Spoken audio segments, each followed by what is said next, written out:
¿Vale? ¿Estáis de vuelta?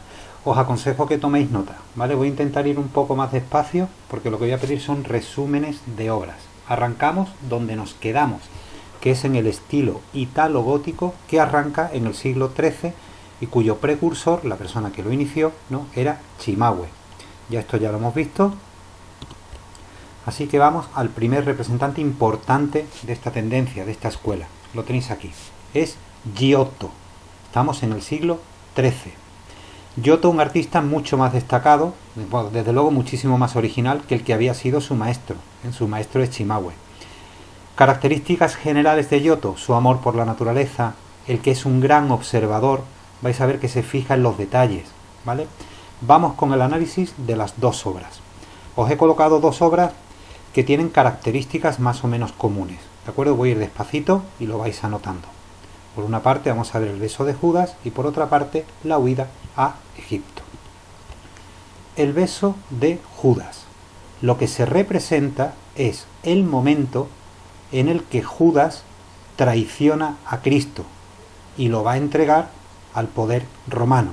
Vosotros sois de religión y conocéis la historia, que por 30 monedas de plata, ¿no?, pues se dice que Judas vendió a Cristo y, como digo, lo entregó a Roma. Claro, Giotto entiende que eso es un momento de muchísimo dramatismo, de muchísima tensión. De hecho, los propios evangelios hablan, ¿no?, cómo los discípulos salieron en defensa de Cristo. ¿Cómo consigue crear esa tensión, ese realismo Giotto? Pues de dos maneras. La primera, colocando al fondo, ¿lo veis, no?, lanzas, antorchas, palos, en definitiva, elementos que nos hablan de tensión. Y luego una cosa muy importante, y es que a diferencia de lo que venimos observando ahora, las figuras no están posando, no están mirando de frente. Echamos un vistazo atrás, ¿veis? Todas de frente, como posando como si fuera para una foto, ¿no? En este caso, las figuras interactúan entre sí, lo cual contribuye a darle muchísimo más movimiento y sensación de veracidad a lo que está representado, ¿de acuerdo? El fondo, donde creas la tensión y el drama con estas lanzas, antorchas, palos, y por otra parte, el que las figuras interactúen entre sí. No parece que estén posando, ¿no?, mirando al frente. Beso de Judas. Vamos a la huida a Egipto. Interesa sobre todo, por lo menos así lo intentó Giotto, que cuando mires el cuadro te centres principalmente en la escena central. Es el momento en el que, como sabes, ¿no?, un ángel pues ha avisado, ¿no?, a San José y a la Virgen que tienen que huir a Egipto porque se va a producir la matanza de los inocentes. Entonces, en el cuadro, en el punto central, se coloca a la Virgen con el niño, pero volvemos a encontrarnos las mismas características que aquí. Por ejemplo, la señora que va tirando del asno está hablando con San José, que es el que está indicando el camino correcto. El niño, que está sentado en el regazo de la Virgen, no mira a su madre, a quien mira es a esta señora que está detrás. Volvemos a encontrarnos con la misma intención que en el beso de Judas, que es que los personajes interactúen entre sí. Y volvemos a encontrarnos otra característica importante, que es el fondo. Siempre dos planos, ¿eh? Lo mismo que hemos visto aquí. Un primer plano, un segundo plano.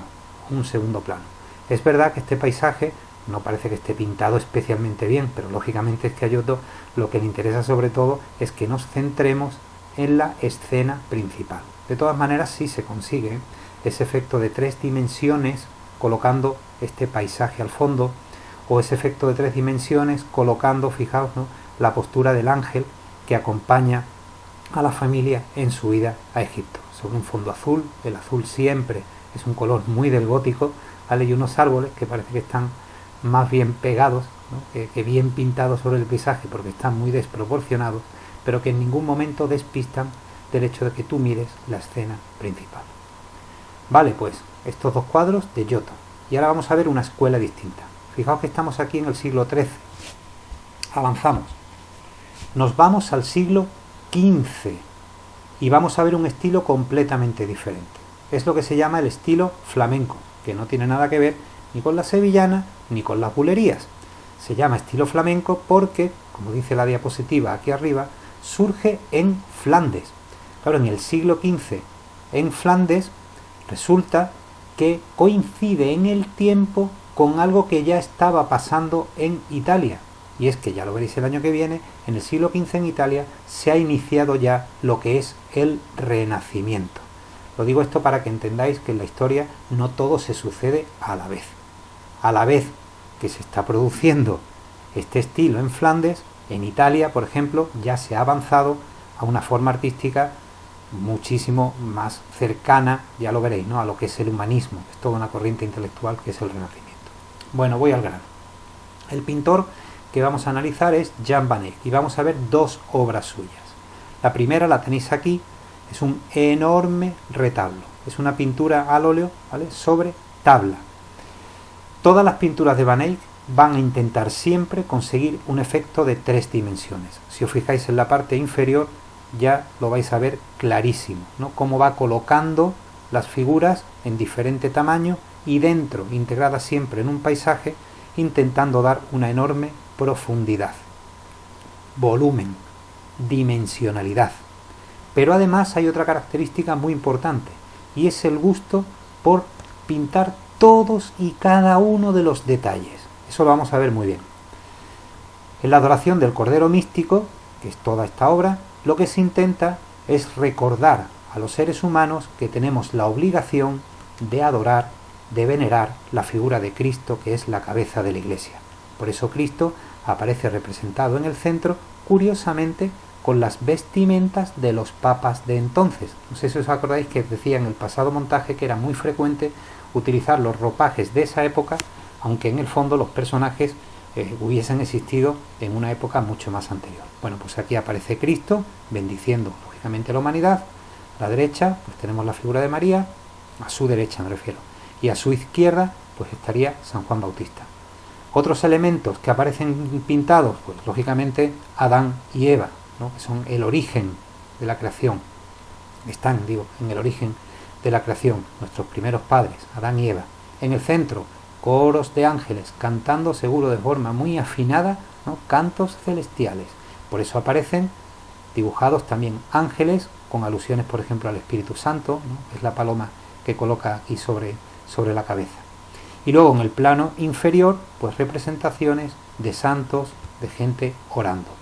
Me voy a centrar para explicar muy bien lo que son los detalles de la obra. Fijaos, esto que aparece aquí es un cordero, por eso se llama la adoración del Cordero Místico. Claro, Cristo sabéis que se simboliza en el mundo cristiano, vosotros sois de religión, esta historia la conocéis muy bien, como el Cordero de Dios que quita el pecado del mundo. Sabéis que en la Pascua se sacrificaba siempre un cordero. Cuando el cristianismo se expande, a Cristo se le va a simbolizar con el cordero, puesto que Él fue quien se sacrificó por todos nosotros. Bueno, pues este pequeño cordero lo tengo aquí ampliado y fijaos cómo está tratado con absoluta minuciosidad. La lana, las pupilas, la mirada, ¿no?, parece que es un cordero que tiene expresión propia. Los destellos de luz que emanan, ¿no?, de su cabeza, que salen de su cabeza. Otro detalle que he querido destacar, podían ser muchos, pero por no alargarme. Fijaos, detalle de las santas. ¿Quiénes son las santas? Bueno, personas, ¿no?, que a lo largo de la historia han sido beatificadas y santificadas luego. Son este grupo que está aquí. Fijaos que siendo un grupo que está, digamos, en un segundo plano, antes de un tercer plano, ¿no?, que aparecería representado por esta ciudad al fondo, Van Eyck los pinta con absoluto detalle. Fijaos cómo están dibujados los ropajes, fijaos cómo está pintada, por ejemplo, la palma que lleva en su mano, ¿no?, joyas, todo, los sombreros, cada uno de ellos totalmente diferenciados. Este detalle, por lo minucioso, por lo pequeñito, ¿no?, y dejarlo muy bien pintado y muy bien marcado, es una característica también de la pintura flamenca, que vamos a ver igual en el siguiente cuadro. Bueno, pues esta es la adoración del Cordero Místico. Y vamos con la última obra. Aquí está. Es el Matrimonio Arnolfini. Esta es una obra muy famosa. Seguro que alguno de vosotros ya la ha visto antes. Este es un señor que se llama Giovanni Arnolfini y bueno, que es un burgués que se enriqueció muchísimo. Y entonces, como vimos, ¿no?, los burgueses en esta época pues ya les gusta quedarse retratados. El momento que se está reflejando es un acto nupcial, un momento de compromiso, de matrimonio. Entonces el cuadro, vais a ver, está lleno de símbolos por todas partes. Por ejemplo, aparecen unos zapatos, lo he puesto aquí, que son estos de aquí abajo. ¿Por qué?